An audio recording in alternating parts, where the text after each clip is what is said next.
Toda aventura começa com um sonho. Já parou para pensar como era difícil viajar sem as estradas? Esse foi o desafio encarado por 3 brasileiros no início do século passado. Eles sonharam em ligar as 3 Américas por uma gigantesca estrada, a Carretera Pan-Americana. Leônidas Borges de Oliveira, Francisco Lopes da Cruz e Mário Fava. A expedição embarcaria numa enorme aventura, uma viagem de carro a partir do Rio de Janeiro em direção a Nova York. Mário Fava, paulista de Bariri, sonhava em conhecer os Estados Unidos e tinha apenas 21 anos quando soube da expedição. O mecânico original havia desistido e ele não pensou 2 vezes antes de se oferecer. Nada mais seria como antes.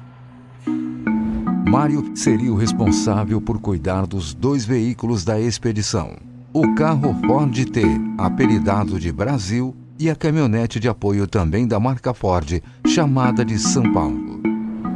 Equipado com um motor de 4 cilindros com 20 cavalos de força, o Ford T tinha 2 marchas para frente e uma ré.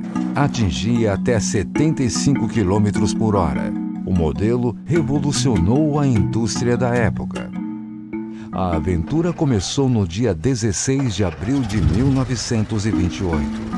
A expedição partiu do Rio de Janeiro rumo a Petrópolis para serem recebidos pelo presidente Washington Luiz.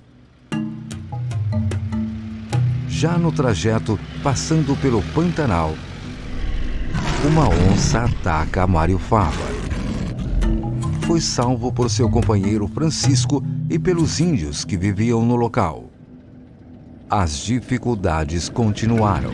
Na travessia da Cordilheira dos Andes, ficaram sem combustível. Mário criou uma mistura de querosene e chicha, uma bebida alcoólica indígena. E para lubrificar o motor, o mecânico usou gordura de porco e de lhamas. Também o frio rigoroso exigiu criatividade do mecânico de Bariri. Para não congelar a água, ele esvaziava os radiadores à noite e os abasteciam novamente pela manhã.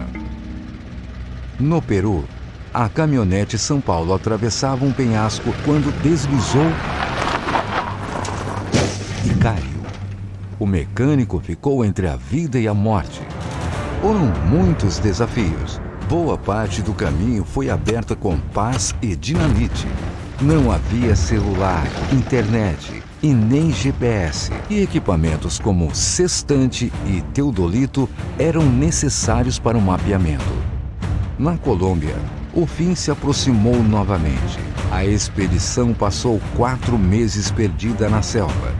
Debilitados, os 3 aventureiros já estavam sem comida e água. Mais uma vez, conseguiram sair da mata com a ajuda de índios. Para atravessar os pântanos do Panamá, os 2 veículos precisaram ser desmontados. E assim seguiram viagem passando por 15 países, homenageados por onde passavam. Chegaram aos Estados Unidos em 1936 e permaneceram até 1938. E foram reconhecidos pela ousadia. Ao chegar em Detroit, Henry Ford, pioneiro da indústria automobilística e proprietário da fábrica que produziu os veículos usados na viagem, ofereceu um cheque em branco pelos 2 carros, mas o trio não aceitou.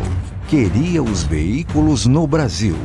Em Washington, os aventureiros foram recepcionados na Casa Branca pelo presidente Franklin Roosevelt como heróis do desenvolvimento. Ao voltar depois de 10 anos de viagem, foram recebidos pelo novo presidente Getúlio Vargas.